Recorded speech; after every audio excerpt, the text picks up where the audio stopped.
What is going on, YouTube? So right now I have the calm before the storm. I figured I'd hurry and try to squeeze this video out before I get washed away. So this is a you want to buy a S197 3-valve GT Mustang video. I've seen a bunch of different buyer's guides on YouTube and they really weren't that informative.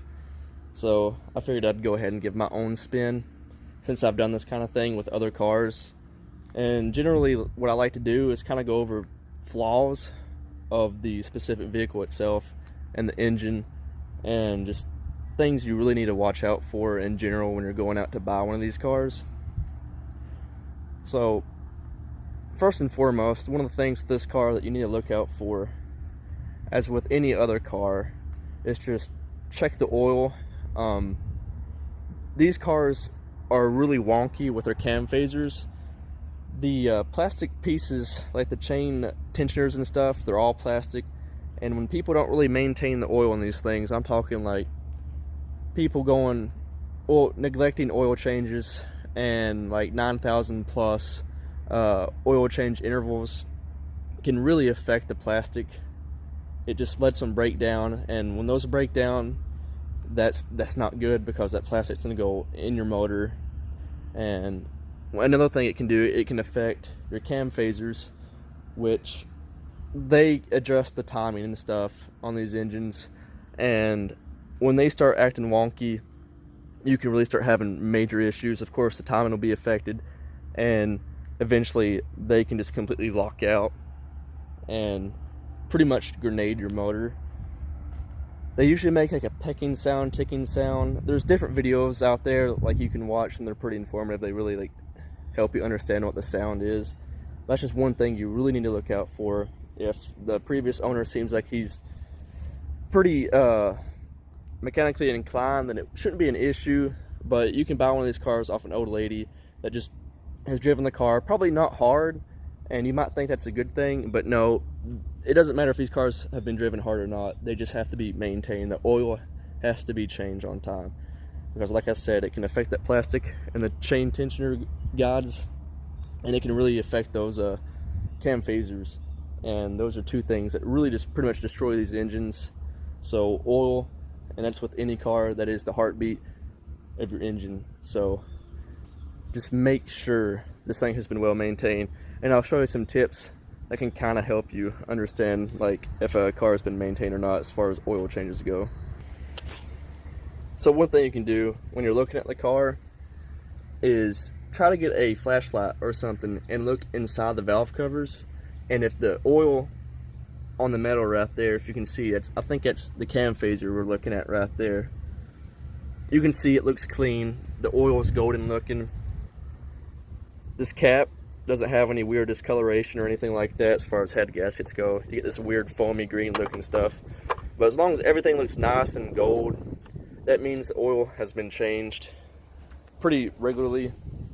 And you can pull the dipstick out too, which I just recently changed my oil. So as you can see, it's going to have this gold little tint on it. That's just a good sign that the oil has been changed. Another thing to look out for, like I said, is any cross-contamination between the oil and the coolant. And this is the coolant reservoir. Just make sure it's not low when you're looking at it, and there's no milky residue or anything like that. That way you know there's been no head gasket issues, cross-contamination whatsoever. Just simple things like that. This is with any car, like I said before. And another thing with these cars, they have a two-piece spark plug design. In 2008, they actually redesigned the whole entire head to use one-piece spark plugs, which is really weird with these cars. Just try to see if the previous owner knows maybe when the last time the car was tuned up.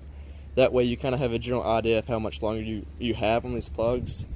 Generally speaking, they say these plugs are good for 100,000 miles, but most people like to change them earlier than that.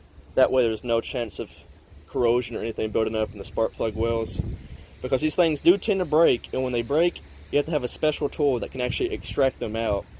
And these spark plugs require a special gapping tool. It's just really weird. That's just one thing to look out for, but that's with any like mod motor in this era, like the 5.4s and Explorers and everything had that issue too. And here comes the storm. I knew that was coming. But anyway, like I was saying, yeah, just make sure you can get a general idea of when the previous owner may have done a tune-up, just to save you some time. And if he doesn't have a clue and the car runs okay, just keep it on the back burner to go ahead and get new plugs and possibly coil packs just to get the tune-up completely done and out of the way. That way you know yourself that the car is going to be alright. So, as far as that, mechanically speaking, these cars really don't have many other issues that I know of. Like, as far as building these engines, as you can see, mine had a Whipple on it. These cars have issues with the connecting rods past 450 wheel torque. Horsepower is not the issue, but it's always torque. And what that is just try to keep a safe zone between, let's say, 430 wheel torque to 450. That's a good buffer. My car's putting down 430 wheel torque, and I'm tuned for 91 octane. I run 93 octane just to make sure that I'm going to have no detonation issues or anything like that, which is what really ultimately just blows the pistons or the connecting rods up on these cars. And since we're in the interior here and getting rained out, I've seen that these door card panels right here can come off and peel. I didn't really know that was an issue, but people say it is a common issue. I don't know if it's certain weather or what that does it, but my car doesn't have the issue, but that's just one thing to look out for just in case. And another thing here, these cars use a thing called a stepper motor for the gauges, and I'm assuming from what I'm reading, these stepper motors can be very unreliable and cause your gauges, the needles, just to fall on their face and not work properly. Just turn the key, make sure your gauges are working. Mine work, so it's a good example. It's like this is just turn key, and this is what they should look like.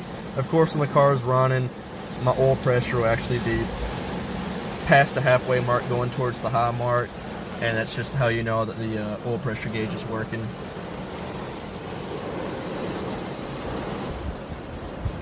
Another thing to look out for is make sure the transmission shifts smoothly. Make sure the clutch is good. So anyway, yeah, a lot of these cars, an issue is with these transmissions is that people, they try to power shift these cars, that's not good on them, or they just don't know how to drive a manual in general, and usually just blow the synchros out in these transmissions. I think third gear is a pretty big issue. But again, just sit in the car, go through every gear, make sure everything feels nice and tight and smooth, reverse, make sure nothing grinds, and that's pretty much all you really need to check on the transmission and the clutch. And another thing to look out for with the car that's been built that has more than 500 horsepower or more than 450 foot-pounds of torque with a manual transmission car is just see if they have extensive paperwork on any transmission builds or anything like that, because another weak link to these cars with the 5 speeds, I really can't attest to the automatics, but I know the input shafts like to give out on hard launches with more than 500 horsepower at the drag strips or something. So if you're running really sticky tires or something like that, and you're wanting to dump the clutch at a drag strip, then a car with more than 500 horsepower is something to be worried about, because the input shafts are pretty weak on these transmissions. So just make sure there's extensive paperwork where the transmission's been built, or just look for a car with less mods and less power. And obviously when the car is running and up to operating temperature, mine's almost there, just take a look at the gauges and make sure everything looks normal. These are kind of like dummy gauges, so when you have good oil pressure, it's going to read this oil pressure that you see right now, and when it has low oil pressure, it's going to drop to low. As long as all this looks okay, I know the coolant temperature, that is accurate, so if it starts going really high up, then you have an issue there. Could be something simple as far as something in the cooling system like the radiator thermostat, or it could be another major issue like head gaskets and stuff. But these cars really don't have head gasket issues from what I understand, and from the research I've been doing. It's just pretty much, like I said earlier, cam phasers, and that just all leads up to previous maintenance with the car. Just check for any engine lights. If it does have any engine lights, it's not the end of the world. Just make sure you know what they are. Bring a scanner with you. Make sure it's nothing insane. I mean, check engine lights pop up for anything. It could be O2 sensors, gas caps, anything like that. Don't stress out about check engine lights. as long as you have a scanner and you can see exactly what the issue is.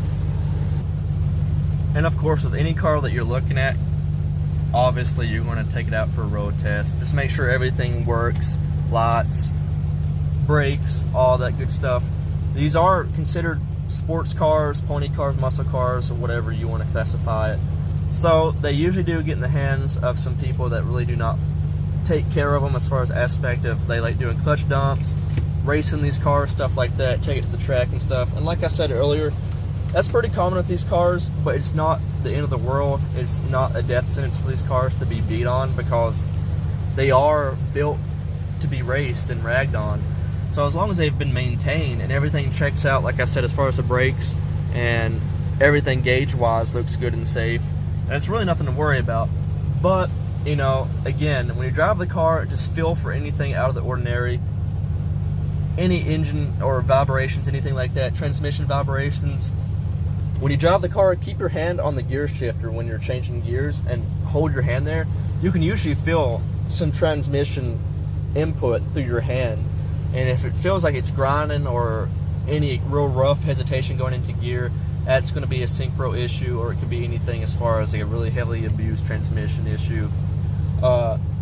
These cars come factory with two-piece drive shafts. They really don't seem to be that much of an issue, so that's really nothing to worry about, but it is nice to get underneath the car and look and make sure the couplers are still good. The rear ends of these cars are 8.8s, and everyone knows 8.8s are pretty much bulletproof, but just make sure when you're driving the car in a higher gear, like 5th gear or 4th gear, while cruising, just listen for any whining sounds in the differential. It could be anything like pinion whine or anything like that. That's signs of really hard abuse at the track, clutch dumps, anything like that. So again, just make sure that the rear end isn't making any weird sounds. But usually with the 8.8, you don't have to worry about that. And that's just, you know, a rule of thumb with any car, especially rear-wheel drive cars. So just make sure you're looking out for any type of rear end noises, damage, anything like that, just to prevent yourself from any future headaches. And again, with any other car like this, people want to modify these. Just make sure the modifications that have been done, if your car is modified, like mine, let's say the supercharger, just try to get all the details you can about the tune that's on the car and how everything looks as far as installation. Was there any shortcuts made? Does it look like it was professionally installed? Did they have shop papers? Anything like that? That's always something to look out for. As far as my car goes, it was dyno tuned and everything, so I have paperwork for that. The Carfax on this car came back clean. So anything like that, just to help reassure you, paperwork, receipts, anything. That way you can know exactly what's in your car and how it was maintained. I really hated that I couldn't beat the rain, so I'm hoping that you can actually still hear me. But that's pretty much it as far as these cars go. Like, you really don't have to worry about too much. It's just, if the car looks like it's been maintained, it's probably a good shot that it's a good buy. But again, the market out there for cars nowadays is pretty big. So unless you're specifically looking for a 3-valve Mustang, my video is going to help you look out for exactly what you need to on these cars specifically. But like I said, the market and demand for 3-valves have dropped, especially with the Coyote cars and stuff coming out. And honestly, that's what I wanted, was a Coyote motor Mustang. But this car, for the price and the performance of the Whipple supercharger, it was kind of a win-win, because this car will dominate any Coyote or LS engine as far as NA full bolt-on builds. Now this car, like, up against another boosted car, say an LS engine or a Coyote, it'll get pulled on. But this car is pretty much like, my build is, it looks stock and it likes to surprise, like 5.0s, LS, LS3 cars, stuff like that. 1 second. I wanted to turn the car off so you guys didn't have to listen to that annoying seatbelt warning. So anyway, like I was saying, these cars are getting cheaper, so it's a good like foundation to start a cheap V8 rear-wheel drive build.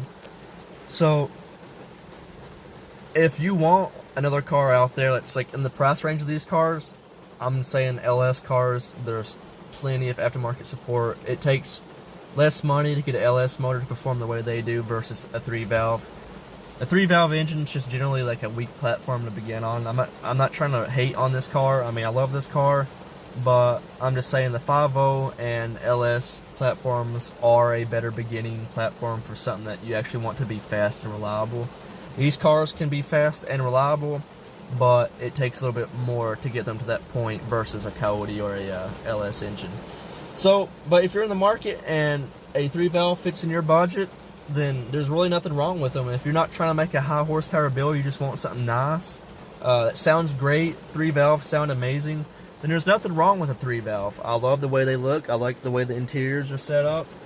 Everything about this car so far, my experience with owning them, they seem very easy to work on, really reliable. And this body style has tons of aftermarket support for any cosmetic work you want to do to it, as far as bumpers, spoilers, wings, lubers, stuff like that. So again, like I said, if you're out looking for one of these 3-valve Mustangs, then they're not a bad buy, especially for the prices they are. But if you're trying to get out there and make a drag car, make a race car, honestly there's better cars out there, better platforms. But like I said, this right here is a perfect car. AC works. Get your car with AC that works. Put exhaust on it. They sound great. They look great, and you'll be happy with it. So anyway, thanks for watching. I hope this video helps somebody out.